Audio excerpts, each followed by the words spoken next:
जब हमला हो रहा था गुरुद्वारे पर तो एक बुजुर्ग ने बाहर आके हाथ जोड़े और कहा, गुरु तेग बहादुर हिंद की चादर, यहां हमला ना करो बच्चों। उन्होंने उसको देखा और पकड़कर उसको आग लगा दी। उसका एक 14-15 साल का बच्चा था, उससे देखा नहीं गया, वो अपने पिता को बचाने के लिए आया। तो जब वो आया तो उन्होंने ये नहीं देखा कि पिता के प्रति अपना फर्ज पूरा कर रहा है, वो बोले एक और सिखड़ा मिल गया, इसको भी आग लगा दो।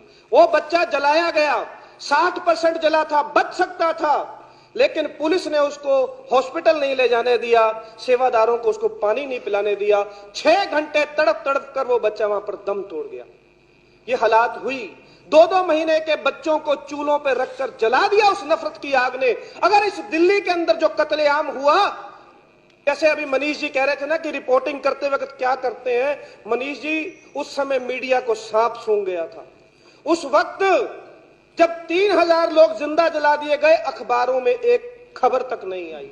जेसिका लाल कांड हो जाता है तो 10-10 साल तक खबर चलती है, लेकिन एक खबर एक अखबार में नहीं आई कि इतने लोग मार दिए गए हैं। अध्यक्ष महोदय, हम एक बहुत प्राउड कम्युनिटी से आते हैं। जब मैं डिफेंस कॉरेस्पॉन्डेंट था, मुझे रक्षा मंत्री AK एंटनी के साथ जब ये अपना सुनामी आई थी तो जाने का मौका मिला। हम लोग अंडमान निकोबार में, कार निकोबार में हमारा इंडियन एयरफोर्स का बेस, वहां में गया था। वापिस आते वक्त हम लोग सेल्युलर जेल देखने गए। मैं सेल्युलर जेल देखने गया तो सेल्युलर जेल में जो काल कोठड़ियां हैं, जहां हमारे स्वतंत्रता सेनानियों की जिंदगियां गल गई, मैंने जाके देखा तो मैंने उनकी दीवारों पे नाम पढ़ने शुरू किए। जब नाम पढ़ने शुरू किए तो मेरे सीना गर्व से फूलने लगा कि उसमें कम से कम नहीं तो सिख और पंजाबियों के 50% नाम थे। हमने कुर्बानियां की हैं, लेकिन मैं इसलिए कहना चाहता हूं कि एक दर्द है, एक पीड़ा है, कहीं ना कहीं वो बार बार उठती है। कभी कहते हैं पंजाब में ये हो जाएगा, कभी कहते हैं यार ये मसला क्यों उठ रहा है। ये दर्द है, इसको समझना पड़ेगा। हम इस पे बोलना भी नहीं चाहते, इंसाफ करने की बात तो बहुत दूर की बात है। 1965 की जंग हो, पाकिस्तान ने हमला किया, ऑपरेशन जिब्राल्टर था, और वहां का पाकिस्तान का सेना का प्रमुख कहता था, क्योंकि पैटर्न टैंक दिए थे अमेरिका ने उसको, कि बोले ये इनविंसिबल है, हिंदुस्तान की जो फौज है उसको तोड़ नहीं पाएगी। उसने कहा सुबह की नाश्ता मैं अमृतसर में करूंगा और रात का खाना मैं दिल्ली में खाऊंगा, मुझे कोई रोक नहीं सकता। जब ये बात आई, इतिहास गवाह है, किताबें हैं, कैप्टन अमरिंदर सिंह की भी एक किताब है, वो उनके ADC थे उस वक्त। उन्होंने कहा, हमारे जो सेना के प्रमुख थे उन्होंने कह दिया कि मोर्चा जो है थोड़ा ब्यास के आगे लगा लीजिए, लेकिन लेफ्टिनेंट जनरल हरबख्श सिंह ने कहा 1947 में गुरु नानक का जन्म स्थान छूट गया, पंजा साहिब छूट गया, ननकाना साहिब छूट गया, अब क्या अमृतसर भी हमसे छूट जाए? नहीं, हम पाकिस्तान की फौजों को यही जवाब देंगे। और उन्होंने मोर्चा संभाला, उन्होंने छातियों पर एंटी टैंक माइंस बांधी और पाकिस्तान के टैंकों से टकरा गए और उनका परकच्चा उड़ाकर कब्रिस्तान बना दिया। बॉर्डर जैसी फिल्में बनी।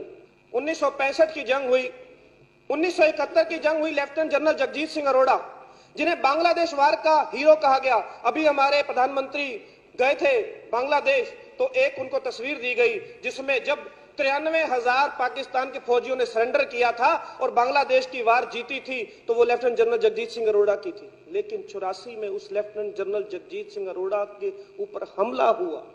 उसने इंद्र कुमार गुजराल को फोन किया, उसने कहा मैं क्या करूं, मुझ पर भी हमला हो गया। क्या सोचा होगा उस जनरल ने, क्या सोचा होगा उस जनरल? तो इंद्र कुमार गुजराल ने कहा तुम पगड़ी उतार के मेरी गाड़ी में छुप के आ जाओ। उस लेफ्टिनेंट जनरल जगजीत सिंह अरोड़ा ने बाद में सिख फोरम का गठन किया, RS नरूला कमेटी बनाई। सरकार जांच नहीं कराना चाहती थी, सरकार कमीशन नहीं बनाना चाहती थी, लेकिन जब वो लेफ्टिनेंट जनरल जगजीत सिंह अरोड़ा इस दुनिया से गए, सरकार ने उसको सम्मान तक नहीं दिया। ये कांग्रेसी सरकारों का ऐसा व्यवहार था उस हीरो के लिए। मैं कहना चाहता हूं कि 84 का कत्लेआम हुआ, ये दंगा नहीं था, ये नरसंहार था, ये हिंदू और सिख नहीं लड़े थे, ये सरकारी कत्लेआम था। और इस सरकारी कत्लेआम को नानावटी कमीशन की रिपोर्ट ने भी माना। सर, सबसे पहले वेद मारवा कमीशन बना और वेद मारवा कमीशन ने क्या किया, थोड़ी ईमानदारी से काम शुरू किया।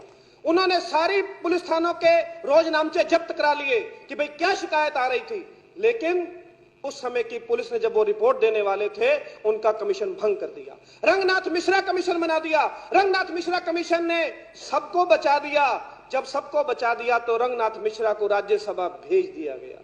ऐसा इंसाफ के साथ किया गया। आमोद कंठ जैसे लोग जिन्होंने उस वक्त एक ग्रुप कैप्टन थे एयरफोर्स के, वो अपने परिवार को बचाने के लिए बाहर आए, उसकी गिरफ्तारी की तो आमोद कंठ को राष्ट्रपति से वीरता पुरस्कार दिलवा दिया गया, जो अभी अदालत ने 3 साल पहले कहा कि शर्मनाक है। बात यह नहीं कि मारे गए, बात यह नहीं कि इंसाफ नहीं हुआ, बात यह है कि दोयम दर्जे का नागरिक होने का एहसास कराया गया। मुझे खुशी है, मैं राजनीति में नहीं आना चाहता था, लेकिन अरविंद केजरीवाल